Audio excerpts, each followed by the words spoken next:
अब ये बात कहेंगे कि हमें इन लोगों की शक्लें देखनी पड़ती हैं। तो मैं ये इनसे कहना चाहूंगी कि ऐसा क्या शक्लों में आपने देख लिया, ऐसी कौन सी भयानक शक्ल देख ली जिसे आप इतना डरने लगे और आपने ऐसी इतनी बड़ी स्टेटमेंट दे दी कि हमें इन लोगों की शक्लें देखनी पड़ती हैं। हो सकता है अब अगले जब इलेक्शन हो तो आप इस चीज के लिए तैयार रहें कि हो सकता है उनको आपकी शक्ल पसंद आदाब साथियों, प्राइम टीवी देख रहे हैं आप और मैं हूं आपका साथी मोहम्मद लतीफ। गुज्जर बकरवाल कम्युनिटी पर भारतीय जनता पार्टी के एक एमएलए जिनका नाम विक्रम रंधावा है और जो जम्मू बहु असेंबली हलका से जीत कर आते हैं, पिछले 2 रोज कबल जम्मू के सिदड़ा रगूड़ा इलाके के अंदर पहुंचते हैं और गुज्जर बकरवाल कम्युनिटी पर बेहुदा अल्फाज का इस्तेमाल तो करते ही हैं। गुज्जर बकरवालों को लैंड ग्रैबर कहा जाता है और ये कहा जाता है कि ये लोग पता नहीं कहां से उठकर यहाँ आ गए और हम लोगों को इन लोगों से दिक्कत होती है। और भी बहुत सारी बातें जो है उन्होंने कही। बात करेंगे। बात करने के लिए नेशनल कॉन्फ्रेंस की सीनियर लीडर और साबक डीडीसी मेंबर शमीम बेगम जी हमारे साथ हैं। मैम, बात करने के लिए वक्त दिया, बहुत बहुत शुक्रिया।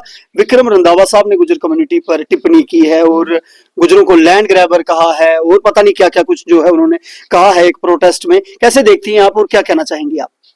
बहुत बहुत शुक्रिया आपका। सबसे पहले तो मैं ये कहना चाहूँगी, अभी मैंने कल ही वो जो उनकी वीडियो थी एक प्रोटेस्ट की वो देखी और बड़ी शर्म की बात है कि एक एमएलए होकर वो ऐसे अल्फाजों का इस्तेमाल करते हैं और ये कहते हैं कि ये गुज्जर बकरवाल लोग जो हैं ये पता नहीं कहाँ से उठ के आ गए। और मैं रंधावा जी को पूछना चाहती हूँ कि 47 से पहले के ये गुज्जर जो बकरवाल हैं यहाँ के बाशिंदा हैं और आप पहले ये पता करें कि आप कब से हैं यहाँ पे, आप 47 से पहले के हैं या बाद के हैं यहाँ पे। और दूसरी बात मैं ये कहना चाहूँगी कि किसी भी आप एक एमएलए हैं और आपका काम है कि लोगों के जो काम है आप सड़कें बनवाएं, लोगों को आपकी कॉन्स्टिट्यूंसी में पानी नहीं मिल रहा है आप उसकी बात करें, लोगों की परेशानियों को देखें, ना कि आप दूसरी कॉन्स्टिट्यूंसी में जाके आप इस तरह की बात करें जिससे कि हमारे जो मुस्लिम जो कम्युनिटी है उसको टारगेट करें। और हमारे लोग अगर शराफत में हैं, चुप हैं, इसका मतलब ये नहीं कि हमारे लोग किसी से डरते हैं, हमारे लोग अमन चाहते हैं।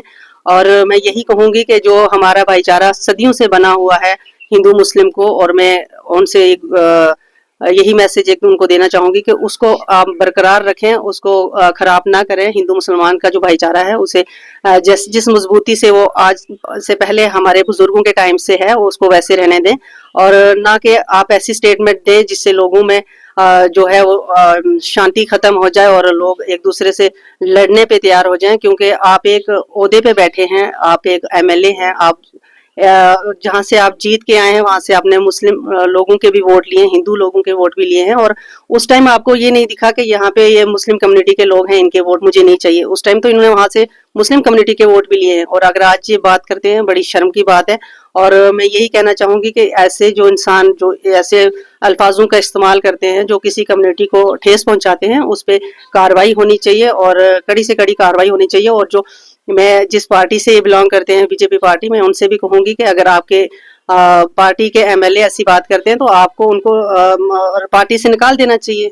क्योंकि बीजेपी एक तरफ कहती है कि सबको बराबर लेके सबका साथ सबका विकास, तो कहाँ गया विकास? अब बीजेपी को नहीं दिख रहा है कि विकास कहाँ हो रहा है। ये तो लोगों के जो मुस्लिम कम्युनिटी के लोग हैं उनको सीधा सीधा टारगेट करने वाली बात है। और अगर ये वहाँ पे उस टाइम जब ये स्टेटमेंट दे रहे थे, अगर वहाँ पे बहुत सारे जो वहाँ के लोकल लोग हैं जो मुस्लिम लोग हैं, अगर वो इकट्ठा होकर इन पे कुछ ऐसा कोई कर देते तो बहुत बड़ा इशू बन जाता, हिंदू मुसलमान हो जाता। इसलिए मैं यही कहना चाहूंगी कि जब भी आप बात करें आप एक जिम्मेवार इंसान हैं और एक एमएलए हैं, कोई आम इंसान नहीं है कि किसी ने कुछ भी बोल दिया। आपका जब भी दिल करेगा आप कुछ भी मुस्लिम कम्युनिटी के बारे में बोल देंगे।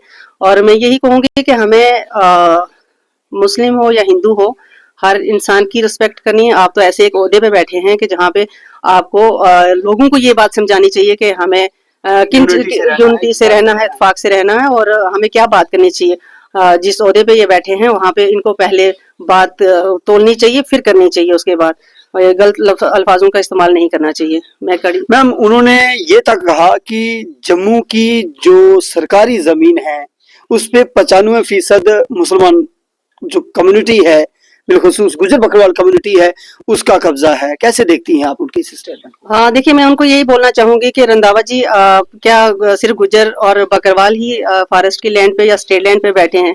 पहले आप ये तो देखें जो आपका प्रेशर है वो किस जमीन पे है। पहले आप उसका जवाब दें और उसके बाद जो लोगों की बात करें। अगर गुज्जर बकरवाल लोग हैं, वो खाना बदोश लोग हैं और उन्हें फॉरेस्ट राइट एक्ट भी मिला है, और एक तरफ ये बात करते हैं कि बीजेपी सरकार ने फॉरेस्ट राइट एक्ट दिया जो कि जमीनी सतह पे हमें कहीं दिखता नहीं है, और दूसरी तरफ आप ये बात कहेंगे कि हमें इन लोगों की शक्लें देखनी पड़ती हैं।